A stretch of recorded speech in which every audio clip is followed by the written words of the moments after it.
민서가 이거 가져. 만약 내가 못 돌아가면 이걸로 날 기억해줘. 성함은 김창수님. 올해 75세입니다. 민석이, 정말 민석이구나. 이 놈이야!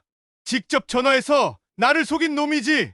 30년 전에 내 목숨을 구한 게 내 평생 가장 잘한 일이었구나.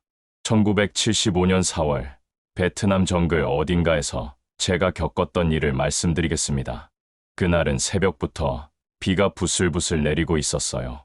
정글의 습한 공기와 섞인 빗방울이 얼굴에 차갑게 닿았습니다. 저는 당시 20살의 어린 병사였어요. 고향 부산을 떠나온 지 벌써 8개월이 흘렀지만 아직도 총소리에 익숙해지지 않았습니다. 멀리서 들려오던 총성이 점점 가까워지고 있었죠. 적군의 포위망이 우리 진지를 서서히 조여오는 상황이었습니다. 제 가슴은 터질 듯 뛰고 있었고 손에 쥔 M16 소총이 마치 천근만근처럼 무겁게 느껴졌어요. 손바닥에서 흘러내리는 땀 때문에 총 손잡이가 미끄러워졌습니다. 민서가 여기 있으면 안 돼. 창수 소대장님의 우렁찬 목소리가 총성을 뚫고 들려왔어요. 30대 중반의 소대장님은 저희 12명의 분대원들에게는 친아버지보다도 더 든든한 존재였습니다. 키가 크고 어깨가 넓으신 분이었는데 언제나 우리를 먼저 챙기시고 위험한 일은 본인이 앞장서서 해결하시는 분이셨죠. 고양이 같은 경상도라서 저를 더욱 아끼셨어요. 갑자기 포탄이 바로 옆 큰 나무에 떨어지면서 엄청난 폭음과 함께 흙더미가 사방으로 튀었습니다. 저는 반사적으로 몸을 웅크리며 땅바닥에 엎드렸어요. 귀가 먹먹해지고 눈앞이 하얗게 변했습니다. 코끝에서는 화약 냄새와 흙 냄새가 섞여서 올라왔어요. 이때 거친 손이 제 팔을 강하게 잡아 끌었습니다. 정신 차려. 지금 여기서 죽을 순 없잖아. 창수 소대장님이 저를 힘껏 일으켜 세우시며 단호하게 말씀하셨습니다. 소대장님의 얼굴에는 진흙이 튀어 있었지만 두 눈만큼은 형광등처럼 밝게 빛나고 있었어요. 그 순간 소대장님의 목에서 반짝이는 것이 보였습니다. 은색 군번줄이 구름 사이로 비치는 햇빛에 반사되어 아름답게 빛나고 있었어요.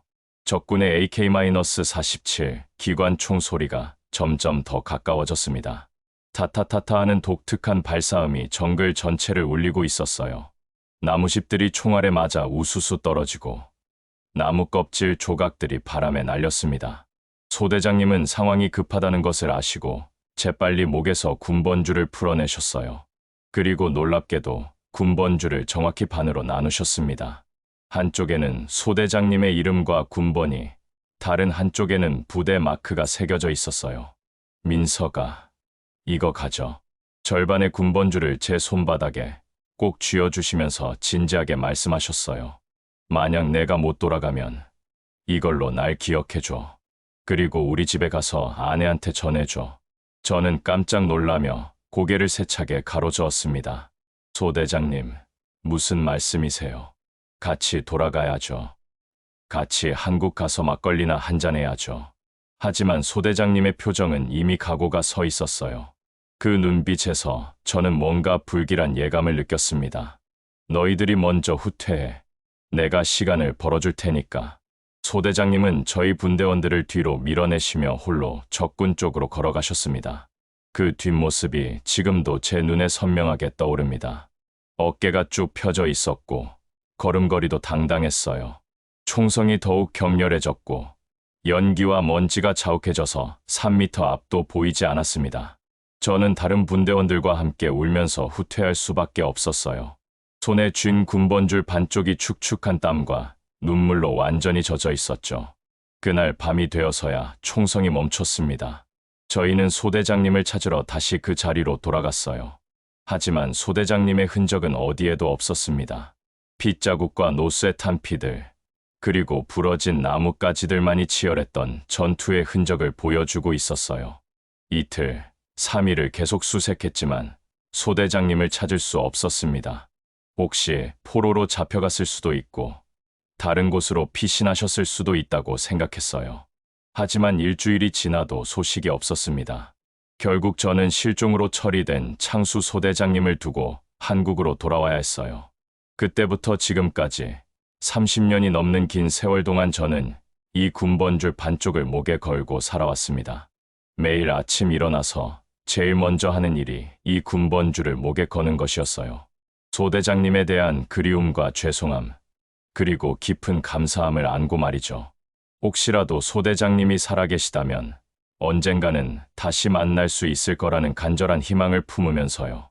하지만 그런 제가 30년 후 전혀 예상치 못한 곳에서 소대장님을 다시 만나게 될 줄은 꿈에도 몰랐습니다. 2005년 12월 15일 오전 9시 경찰청 보이스피싱 전담팀 사무실은 평소보다 더욱 분주했습니다. 제가 팀장으로 일하게 된 지 벌써 3년째였어요. 30년 전 베트남에서 돌아온 후 저는 경찰이 되기로 결심했습니다. 누군가를 지켜주고 싶다는 마음, 그리고 창수 소대장님처럼 다른 사람을 위해 희생할 수 있는 사람이 되고 싶었거든요. 그날 아침도 평소와 같이 면도를 하고 양복을 입었습니다. 거울 앞에서 넥타이를 매면서 가장 마지막에 하는 일이 있었어요. 바로 서랍에서 그 소중한 군번줄 반쪽을 꺼내 목에 거는 것이었습니다. 30년이 지나도 여전히 은색 광택을 잃지 않은 그 군번줄은 제게 있어 가장 소중한 보물이었어요. 팀장님, 긴급 사건이 들어왔습니다. 사무실에 도착하자마자 후배 형사 영호가 급하게 달려왔어요. 영호는 저보다 15살 어린 30대 중반의 유능한 형사였습니다. 성실하고 정의감이 강한 친구였죠. 무슨 일이야? 저는 커피를 한 모금 마시며 물었습니다. 하지만 영호의 표정이 심상치 않았어요. 평소에는 차분한 친구인데 그날은 얼굴이 창백해 보였습니다. 70대 노인분이 보이스피싱 조직에게 납치당했습니다. 영호가 숨을 고르며 말했어요. 어제 밤 11시경에 집에서 끌려갔다고 목격자 진술이 들어왔습니다. 이런 경우는 처음이었습니다. 보통 보이스피싱은 전화로 돈을 가로채는 사기 범죄인데 직접 납치까지 하는 경우는 매우 드물었거든요. 뭔가 특별한 사정이 있을 거라고 직감했어요. 피해자에 대한 정보는? 저는 즉시 책상에 앉으며 물었습니다. 영호가 서둘러 파일을 펼쳐 보였어요. 성함은 창수님, 올해 75세입니다. 그 순간 제 심장이 크게 한번 뛰었습니다. 창수라는 이름을 들으니 갑자기 30년 전 기억이 떠올랐어요. 하지만 동명이인일 가능성이 높다고 생각했습니다. 한국에 창수라는 이름을 가진 사람이 얼마나 많겠어요. 자세한 상황을 설명해줘. 저는 마음을 진정시키며 말했습니다. 영호가 보고서를 읽기 시작했어요. 창수 할아버지는 혼자 살고 계시는데 최근에 보이스피싱 사기를 당하셨습니다. 얼마나 당하셨는데? 전 재산인 5천만 원을 모두 잃으셨어요. 제 가슴이 아팠습니다. 평생 모은 돈을 하루아침에 잃으신 그 마음이 어떠실까 생각하니 마음이 무거워졌어요. 그런데 할아버지께서 직접 사기범들을 찾아가셨다고 합니다. 영호의 말에 저는 깜짝 놀랐어요. 뭐라고? 75세 노인분이 직접? 네, 돈을 돌려달라고 하시러 갔다가 오히려 납치당하신 것 같습니다.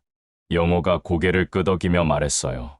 목격자 말로는 3명의 젊은 남자들이 할아버지를 억지로 차에 태워갔다고 합니다. 저는 즉시 일어났습니다. 이런 경우는 시간이 생명이에요. 시간이 지날수록 피해자의 안전이 더욱 위험해지거든요. 범인들의 요구사항은 없었나? 아직까지는 아무 연락이 없습니다. 영호가 걱정스럽게 말했어요. 보통은 돈을 요구하는 전화가 오는데 이번엔 전혀 소식이 없어서 더 걱정됩니다. 저는 목에 걸린 군번줄을 무의식적으로 만졌습니다. 30년 전 창수 소대장님이 저를 구해주셨듯이 이번엔 제가 누군가를 구해야 할 차례였어요. 비록 동명이인일 가능성이 높지만 같은 이름을 가진 할아버지를 구하는 것만으로도 의미가 있다고 생각했습니다. 영호야, 즉시 수사팀을 소집해. 저는 단호하게 말했습니다. 모든 CCTV를 확인하고 목격자들을 다시 조사해. 그리고 최근 보이스피싱 사건과 연관성도 찾아봐. 네, 알겠습니다. 영호가 힘차게 대답하며 뛰어나갔어요. 저는 혼자 남은 사무실에서 창문 밖을 바라봤습니다. 하늘이 흐렸고 곧 눈이 올 것 같았어요. 손으로 군번줄을 쥐며 속으로 다짐했습니다. 창수 소대장님, 이번엔 제가 누군가를 지켜보겠습니다. 그때만 해도 저는 몰랐어요. 제가 구하려는 그 할아버지가 바로 30년 전 제 목숨을 구해주신 창수 소대장님이라는 사실을 말이죠. 운명이라는 것이 정말로 존재한다면 아마도 이런 것이 아닐까요? 사무실 밖에서 들려오는 형사들의 바쁜 발걸음 소리를 들으며 저는 새로운 수사의 시작을 예감했습니다. 수사가 시작된 지 3시간이 지났습니다. 저희 팀은 창수 할아버지가 살고 계시는 동네 일대를 샅샅이 조사했어요. 오래된 연립주택이 즐비한 그 골목길에서 여러 목격자들을 만날 수 있었습니다. 할아버지가 정말 용감하셨어요. 근처 슈퍼마켓 사장님이 말씀해 주셨어요. 어제 저녁에 여기 오셔서 사기꾼들 소굴을 찾았다고 하시더라고요. 저는 가슴이 철렁했습니다. 75세의 노인분이 혼자서 범죄 조직을 찾아간다니 너무나 위험한 일이었거든요. 하지만 한편으로는 그 용기가 대단하다고 생각했어요. 할아버지가 어떤 분이신지 좀 더 자세히 말씀해 주실 수 있나요? 저는 조심스럽게 물었습니다. 혹시 제가 아는 그 창수 소대장님과 관련이 있을지도 모른다는 생각이 계속 머릿속을 맴돌았거든요. 참 좋은 분이세요. 혼자 사시는데도 항상 이웃들을 챙기시고요. 슈퍼 사장님이 고개를 끄덕이며 말씀하셨어요. 전쟁에 나가셨던 분이라고 들었어요. 베트남인가 어디 그런데 말이에요. 그 순간 제 심장이 크게 뛰기 시작했습니다. 베트남 전쟁이라는 말을 듣는 순간 30년 전 기억들이 물밀듯이 떠올랐어요. 혹시 정말로 그분이 창수 소대장님일까요? 혹시 할아버지 성함이 정확히 뭔지 아시나요? 제 목소리가 떨리고 있었습니다. 슈퍼 사장님이 잠시 생각하더니 말씀하셨어요. 성은 김씨였던 것 같고 이름이 김창수 할아버지예요. 그 순간 저는 정말 현기증이 날 뻔했습니다. 김창수, 바로 30년 전 제 목숨을 구해주신 그 소대장님의 성함이었어요. 하지만 아직 확신할 수는 없었습니다. 동명이인일 가능성도 있으니까요. 팀장님, 중요한 단서를 찾았습니다. 영호가 급하게 뛰어왔어요. CCTV에서 범인들의 차량 번호를 확인했습니다. 저는 마음을 진정시키며 영호를 따라갔습니다. 하지만 머릿속은 온통 김창수라는 이름으로 가득했어요. 정말 그분이 소대장님일까요? 검은색 그랜저 차량이고 번호는 서울 12가 3456입니다. 영호가 CCTV 화면을 가리키며 말했어요. 화면 속에서는 3명의 남자가 한 노인분을 억지로 차에 태우는 모습이 보였습니다. 그 노인분의 뒷모습을 보는 순간 제 가슴이 또다시 요동쳤습니다. 그 굽은 등과 걸음걸이가 왠지 낯익었거든요. 30년이라는 세월이 지났지만 소대장님의 모습이 어렴풋이 떠올랐어요. 차량 추적은 어떻게 되고 있나? 저는 애써 침착함을 유지하며 물었습니다. 이미 전국에 수배 공문을 보냈습니다. 곧 발견될 것 같아요. 바로 그때 사무실 전화가 울렸습니다. 따르릉, 따르릉. 영호가 전화를 받았어요. 네, 보이스피싱 전담팀입니다. 영호의 얼굴이 점점 심각해졌습니다. 네, 알겠습니다. 즉시 출동하겠습니다. 전화를 끄는 영호가 저를 바라봤어요. 팀장님, 차량을 발견했습니다. 강서구 폐공장 지대에 있어요. 드디어 범인들의 위치를 찾았습니다.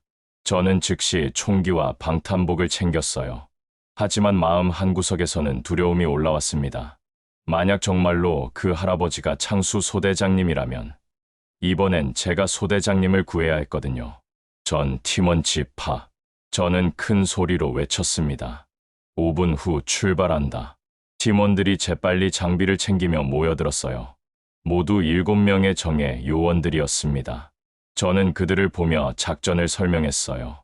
폐공장 지대는 은신하기 좋은 곳이야. 범인들이 무기를 소지하고 있을 가능성도 높고 제 목소리가 단호했습니다. 하지만 우리가 구해야 할 할아버지가 계시니까 신중하게 접근해야 해. 팀원들이 고개를 끄덕였어요. 모두 경험 많은 베테랑들이라 말하지 않아도 상황의 심각성을 알고 있었습니다. 출발하기 전에 저는 잠시 혼자만의 시간을 가졌어요. 목에 걸린 군번줄을 꺼내 바라봤습니다. 30년 전 창수 소대장님이 제게 주신 그 소중한 반쪽이었어요. 소대장님, 정말 당신이신가요? 속으로 중얼거렸습니다. 이번엔 제가 당신을 구할 차례인 건가요? 차량에 오르면서 저는 확신했습니다. 그 할아버지가 누구든 상관없이 저는 최선을 다해 구출해야 한다고 말이에요. 하지만 마음 깊은 곳에서는 간절히 바라고 있었습니다. 30년 만에 은인을 다시 만날 수 있기를. 그리고 이번엔 제가 은혜를 갚을 수 있기를 말이죠. 사이렌 소리와 함께 우리는 강석으로 향했습니다. 운명의 재회가 기다리고 있다는 것을 아직 모른 채로요. 강서구 폐공장 지대에 도착했을 때는 이미 해가 기울어가고 있었습니다. 을씨년스러운 회색 건물들이 줄지어 서 있었고 곳곳에 깨진 유리창과 녹슨 철문들이 보였어요. 이런 곳에서 75세 노인분이 3일째 갇혀 계신다니 생각만 해도 가슴이 아팠습니다. 팀장님, 저기 검은색 그랜저가 보입니다. 영호가 쌍안경으로 확인하며 조용히 말했어요. 약 200m 앞에 있는 3층짜리 폐공장 앞에 문제의 차량이 주차되어 있었습니다. 저는 팀원들에게 수신호를 보냈어요. 30년의 경찰 경력으로 쌓인 노하우였죠. 하지만 이번만큼은 마음이 더욱 조급했습니다. 혹시 그 할아버지가 정말로 창수 소대장님이라면 이 팀은 후문으로, 3팀은 좌측으로 돌아가세요. 저는 무전기에 대고 작전을 지시했습니다. 인질의 안전이 최우선입니다. 절대 무리하지 마세요. 팀원들이 각자 위치로 이동하기 시작했어요.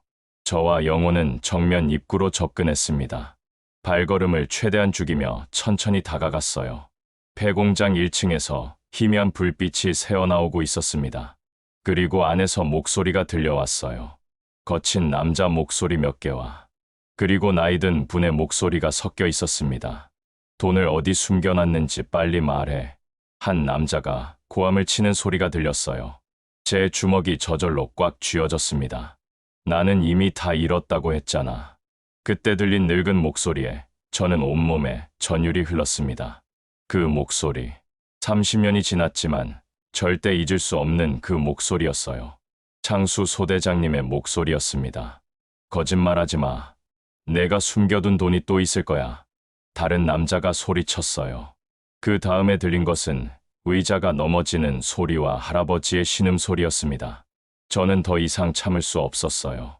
30년 전 제 목숨을 구해주신 은인이 저 안에서 고통받고 계시다니.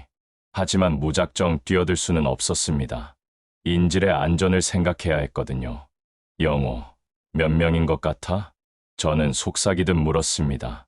목소리로 판단하면 3명 정도인 것 같습니다. 영호가 조심스럽게 대답했어요. 저는 목에 걸린 군번줄을 만졌습니다. 30년 전 베트남 정글에서와 똑같은 상황이었어요. 위험에 처한 동료를 구해야 하는 상황 말이죠. 하지만 이번에는 제가 구하는 입장이었습니다. 2팀, 3팀 위치 확인. 저는 무전기에 대고 조용히 말했습니다. 2팀 위치 완료. 3팀도 준비 완료입니다. 바로 그때였습니다. 폐공장 안에서 큰 소리가 났어요. 뭔가 부딪히는 소리와 함께 남자들이 욕을 하는 소리가 들렸습니다. 이 늙은이가 도망치려고 해. 잡아. 창수 소대장님이 탈출을 시도하고 계신 것 같았어요. 75세의 나이에도 불구하고 여전히 용감하신 분이었습니다. 하지만 너무 위험했어요. 지금이야, 돌입. 저는 결정적인 순간에 명령을 내렸습니다. 30년의 경험이 알려주는 최적의 타이밍이었어요. 철문이 요란한 소리를 내며 열렸습니다. 경찰이다. 모두 손들어. 저는 권총을 겨누며 큰 소리로 외쳤어요. 폐공장 안은 예상보다 넓었습니다. 낡은 기계들과 철제 파이프들이 어지럽게 놓여 있었고 한 구석에는 의자에 묶인 할아버지가 계셨어요. 그리고 3명의 남자들이 당황한 표정으로 서 있었습니다. 범인들 중 한 명이 칼을 들고 할아버지에게 다가갔어요. 한 발자국만 더 오면 이 늙은이 죽는다. 바로 그 순간 저는 할아버지의 얼굴을 똑똑히 볼 수 있었습니다. 30년이라는 세월이 흘러 주름이 많이 생기시고 머리도 하얗게 새셨지만 그 눈빛만은 여전했어요. 창수 소대장님이 맞았습니다. 제 목숨을 구해주신 바로 그분이었어요. 소대장님도 저를 알아보신 것 같았습니다. 놀란 표정으로 저를 바라보시더니 목에 걸린 군번줄을 보셨어요. 그 순간 소대장님의 눈에서 눈물이 흘러내렸습니다. 민석이, 정말 민석이구나. 소대장님이 떨리는 목소리로 말씀하셨어요. 하지만 감동에 빠져 있을 시간은 없었습니다. 범인이 칼을 소대장님의 목에 더 가까이 대고 있었거든요. 저는 30년의 경험을 총동원해서 상황을 판단했어요. 내가 대신 인질이 될게. 저는 권총을 바닥에 내려놓으며 말했습니다. 나는 경찰팀장이야. 훨씬 더 가치 있는 인질이지. 범인들이 서로 눈짓을 주고받았어요. 바로 그 틈을 노려서 후문 쪽에 있던 이 팀이 기습했습니다. 완벽한 타이밍이었어요. 으악. 범인들이 비명을 지르며 쓰러졌습니다. 칼을 든 놈도 영호가 재빨리 제압했어요. 소대장님, 저는 급하게 달려가서 할아버지를 풀어드렸습니다. 30년 만에 다시 만난 은인의 손은 여전히 따뜻했어요. 민석아, 정말 너구나. 꿈인 것 같다. 소대장님이 제 손을 꼭 잡으시며 말씀하셨어요. 30년 동안 너를 그리워했다. 저도 눈물이 핑 돌았습니다. 하지만 이건 모든 것을 잃는 순간이 아니었어요. 오히려 모든 것을 되찾는 순간이었습니다. 30년 만에 은인을 다시 만난 기적적인 순간이었거든요. 구출 작전이 성공한 후 저희는 경찰서로 돌아왔습니다. 창수 소대장님은 병원에서 간단한 치료를 받으신 후 건강에는 이상이 없다는 진단을 받으셨어요. 75세의 나이임에도 불구하고 정말 건강하신 분이었습니다. 경찰서 조사실에서 저는 소대장님과 단둘이 앉아 있었어요. 30년이라는 긴 세월이 흘렀지만 여전히 소대장님 앞에서는 20살 어린 병사가 된 기분이었습니다. 하지만 이번에는 새로운 시도를 해야 할 때였어요. 그동안 쌓아온 모든 것을 총동원해서 보이스피싱 조직을 완전히 뿌리 뽑아야 했거든요. 소대장님, 30년 동안 어떻게 지내셨어요? 저는 조심스럽게 물어봤습니다. 소대장님은 잠시 멀리 바라보시더니 천천히 말씀하기 시작하셨어요. 베트남에서 포로로 잡혔었다. 2년 동안 수용소에 있었지. 소대장님의 목소리가 무거웠습니다. 1977년에야 겨우 풀려나서 한국에 돌아왔는데 그때는 이미 모든 게 바뀌어 있었어. 제 가슴이 먹먹해졌습니다. 소대장님이 그렇게 고생하고 계실 때 저는 아무것도 몰랐던 거예요. 그동안 소대장님이 어디서 무엇을 하고 계신지 찾아보려는 노력도 부족했습니다. 그래도 결혼은 하셨죠? 응, 순자라는 좋은 사람을 만났어. 아들도 하나 있고. 소대장님이 잠시 미소를 지으셨어요. 하지만 순자는 10년 전에 먼저 갔고 아들 지훈이는 미국에 살고 있어. 그래서 혼자 사셨던 거였군요. 그리고 그 외로움을 노리고 보이스피싱 범죄자들이 접근한 거였습니다. 소대장님께서 당하신 보이스피싱 사건에 대해 자세히 말씀해 주실 수 있나요? 저는 수첩을 꺼내며 물었습니다. 이제는 형사로서 정확한 수사를 해야 했어요. 한 달 전쯤이었나. 검찰청에서 전화가 왔다고 하더라고. 소대장님이 기억을 더듬으시며 말씀하셨어요. 내 통장이 범죄에 연루되었으니 돈을 안전한 곳으로 옮겨야 한다고 했지. 전형적인 보이스피싱 수법이었습니다. 하지만 혼자 사시는 노인분들은 이런 사기에 쉽게 당하시는 경우가 많아요. 그래서 5천만 원을 모두 넘겨주셨군요. 그래, 평생 모은 돈이었는데. 소대장님의 목소리가 작아졌습니다. 저는 주먹을 꽉 쥐었어요. 30년 전 제 목숨을 구해주신 은인을 이렇게 괴롭힌 놈들을 절대 용서할 수 없었습니다. 소대장님, 이번 기회에 이 조직을 완전히 소탕하겠습니다. 저는 단호하게 말씀드렸어요. 더 이상 무고한 노인분들이 피해를 당하지 않도록 하겠습니다. 바로 그때 영호가 조사실로 들어왔어요.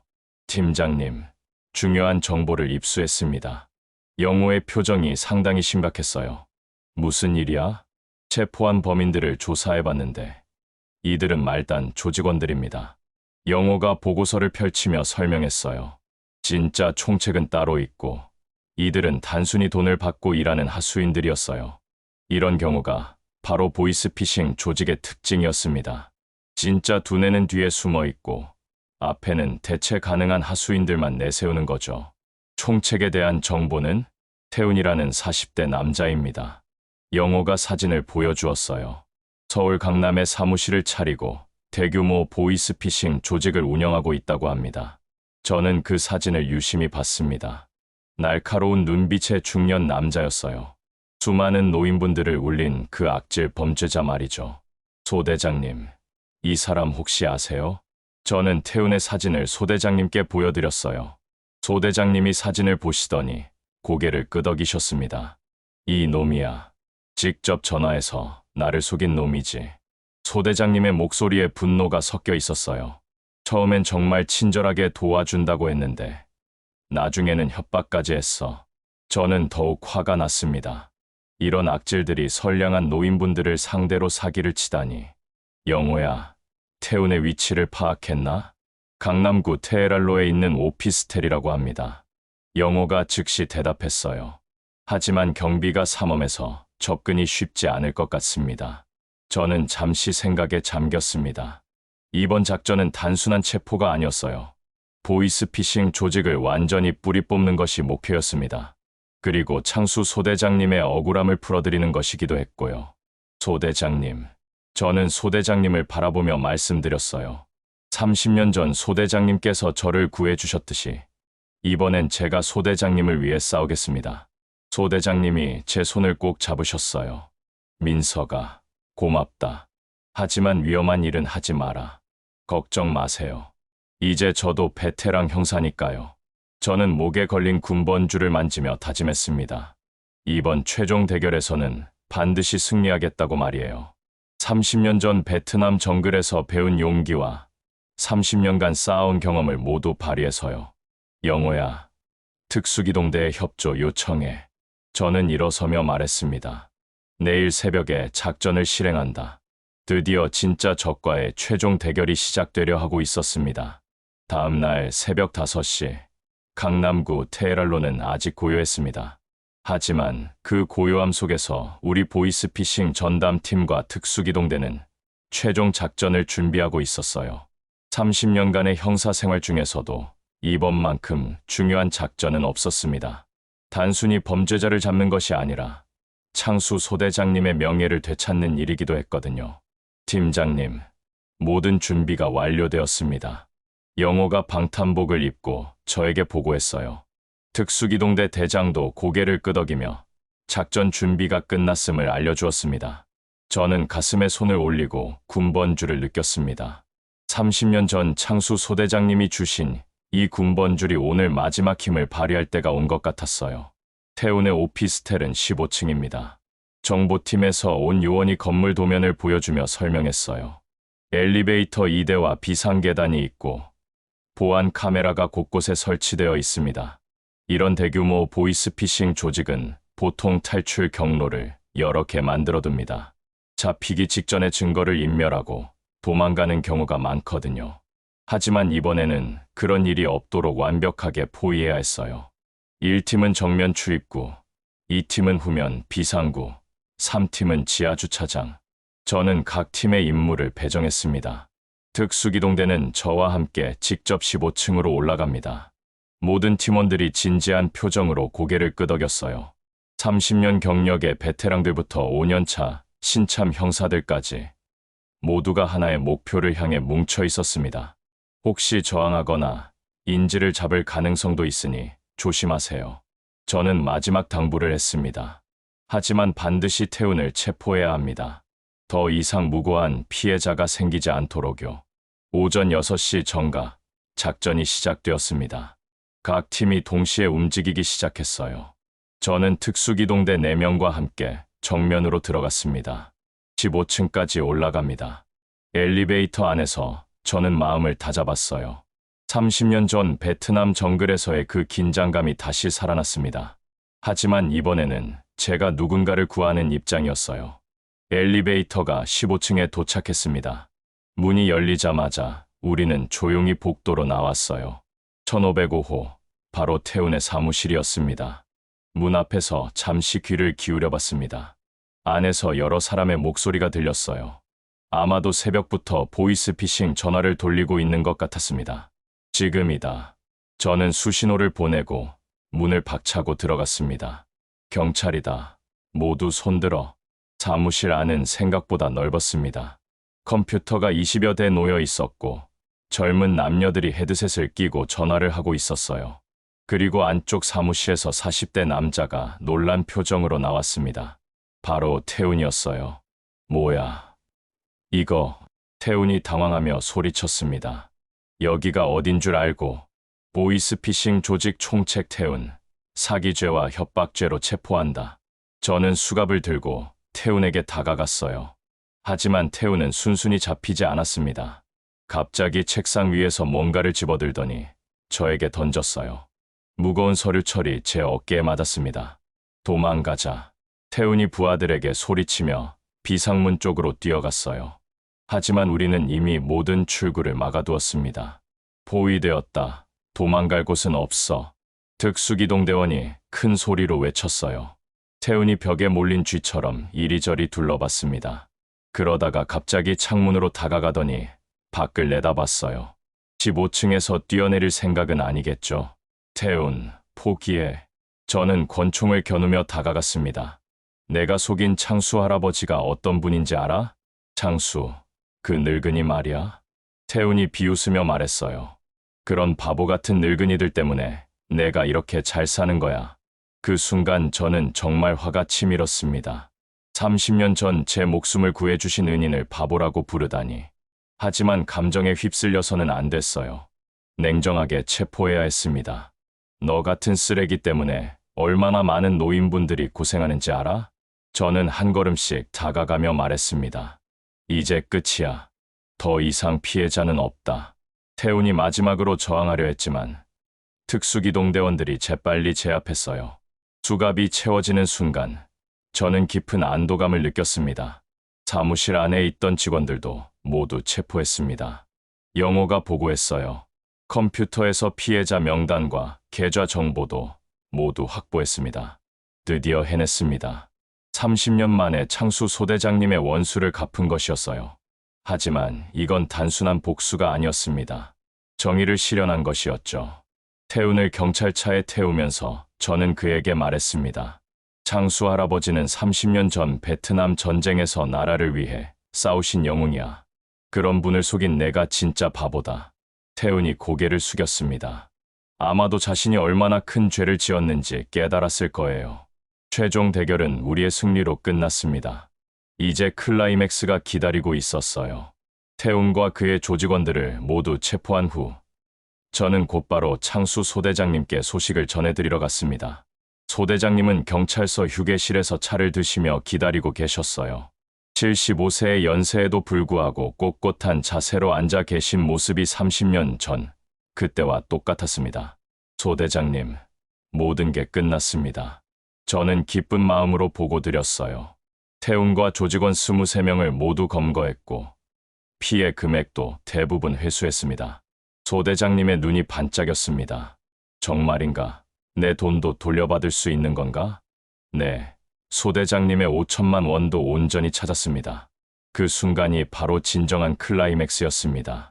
30년 전 베트남 정글에서 시작된 이야기가 드디어 완성되는 순간이었어요.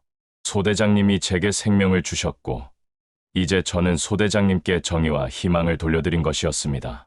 민서가, 소대장님이 떨리는 목소리로 말씀하셨어요. 30년 전에 내 목숨을 구한 게 내 평생 가장 잘한 일이었구나. 저도 목이 메었습니다. 소대장님, 제가 오늘 할 수 있었던 것도 모두 소대장님 덕분입니다. 우리는 서로를 바라보며 30년의 세월을 되돌아봤어요. 어린 병사와 소대장, 그리고 이제는 경찰팀장과 피해자 할아버지가 되어 다시 만났지만 그 사이의 유대감은 변하지 않았습니다.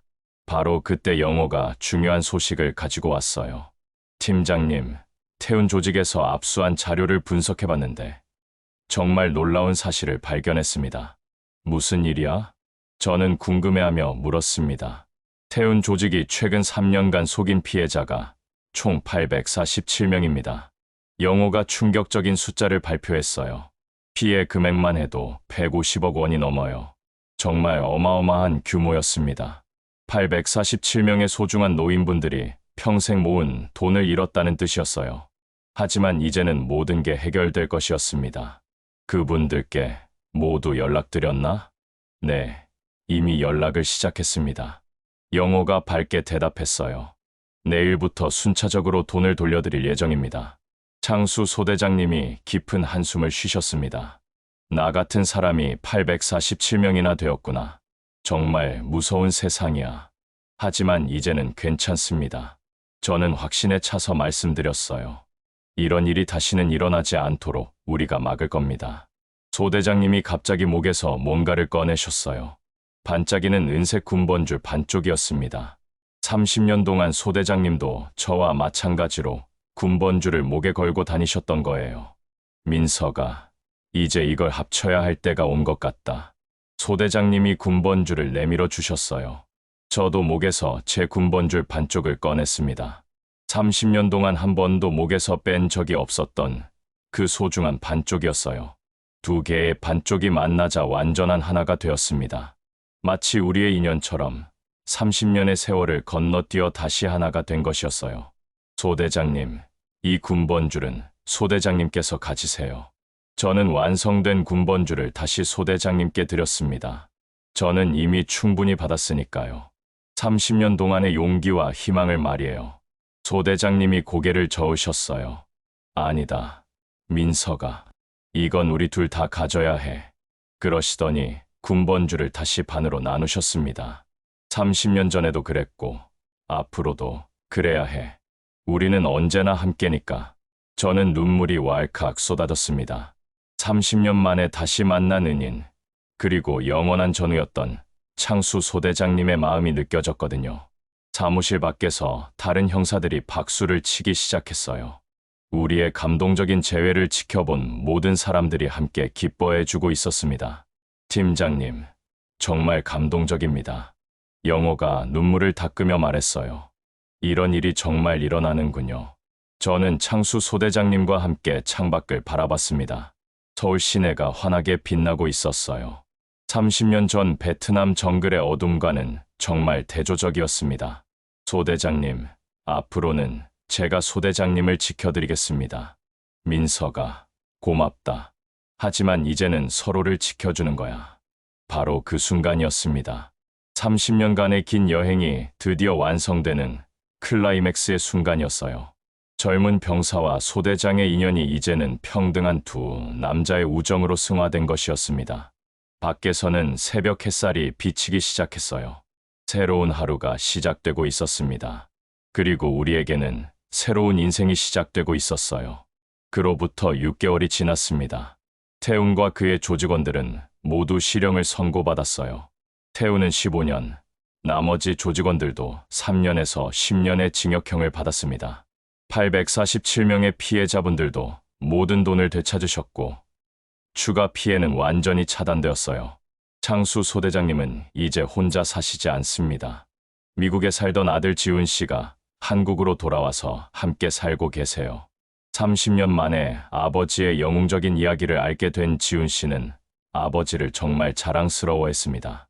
저는 오늘도 경찰청 보이스피싱 전담팀 사무실에서 일하고 있어요. 하지만 이제는 마음이 한결 가벼워졌습니다. 30년 동안 마음속에 있던 무거운 짐을 내려놓았거든요. 목에는 여전히 군번줄 반쪽을 걸고 다닙니다. 하지만 이제 그 의미가 달라졌어요. 과거의 죄책감이 아니라 미래의 희망을 상징하는 것이 되었습니다. 팀장님, 새로운 사건이 들어왔습니다. 영호가 오늘도 보고서를 들고 왔어요. 보이스피싱 범죄는 완전히 사라지지 않았지만 우리가 잡은 대형 조직 덕분에 많이 줄어들었습니다. 이번엔 어떤 사건이야? 80세 할머니가 피해를 당하셨는데 범인을 직접 쫓아가셨다고 합니다. 영호의 말에 저는 미소를 지었어요. 창수 소대장님과 비슷한 용감한 할머니가 계신 거네요. 그럼 우리가 나서야지.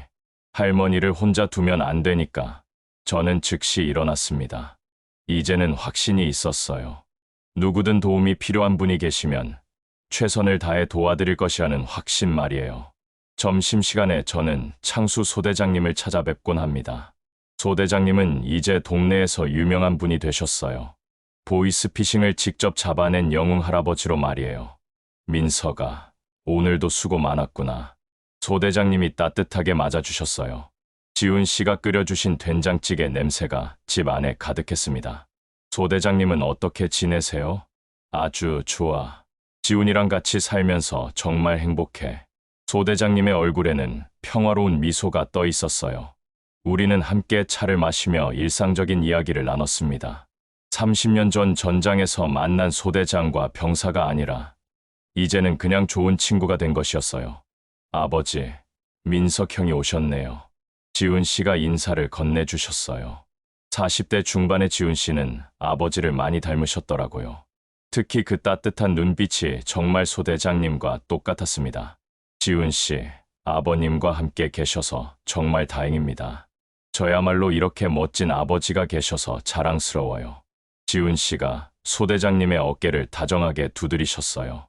그 모습을 보니 정말 흐뭇했습니다. 30년 동안 혼자 사셨던 소 대장님이 이제는 가족의 사랑을 받고 계시니까요. 민석아, 고맙다. 소 대장님이 갑자기 제 손을 잡으시며 말씀하셨어요. 내가 아니었다면 이런 행복은 없었을 거야. 소 대장님, 저야말로 감사합니다. 저는 진심으로 말씀드렸어요. 30년 전에도, 그리고 지금도 소 대장님께서 제게 삶의 의미를 가르쳐 주셨으니까요. 해질 무렵 저는 소 대장님 댁을 나왔습니다. 집으로 가는 길에 한강을 바라봤어요. 강물이 저녁 햇살에 반짝이며 흘러가고 있었습니다. 30년이라는 긴 세월이 흘렀지만 진정한 인연은 시간을 뛰어넘는다는 것을 깨달았어요. 베트남 정글에서 시작된 우리의 이야기가 서울 한복판에서 아름답게 완성된 것처럼 말이에요. 집에 도착해서 저는 서재에 앉았습니다. 책상 위에는 창수 소 대장님과 함께 찍은 사진이 놓여 있어요. 사건 해결 후에 경찰서에서 찍은 사진인데 두 사람 모두 환한 미소를 짓고 있었습니다. 목에서 군번줄을 꺼내 바라봤습니다. 이제 이 반쪽은 더 이상 과거의 무게가 아니었어요. 미래를 향한 희망의 징표였습니다. 내일도 누군가를 도와야지. 저는 혼자 중얼거렸습니다. 창수 소 대장님께서 저를 구해주셨듯이 이제 제가 다른 누군가를 구할 차례였으니까요. 30년 전 베트남 정글에서 받은 그 생명의 은혜를 저는 평생에 걸쳐 갚아나갈 것입니다. 한 사람 한 사람을 구할 때마다 소 대장님께서 제게 주신 그 소중한 가르침이 세상에 퍼져나갈 것이라고 믿어요. 그렇게 해서 30년 만에 기적 같은 재회는 새로운 시작이 되었습니다. 과거의 아픔을 치유하고 미래의 희망을 만들어가는 아름다운 시작 말이에요. 창밖으로 별이 떠오르기 시작했습니다. 30년 전 베트남 정글에서도 보았던 그 별들이었어요. 하지만 이제는 더 이상 두렵지 않았습니다. 소 대장님과 함께라면 어떤 어둠도 이겨낼 수 있다는 것을 알게 되었거든요. 내일 또 다시 찾아뵙겠습니다. 좋아요, 구독은 제작에 큰 힘이 됩니다. 감사합니다.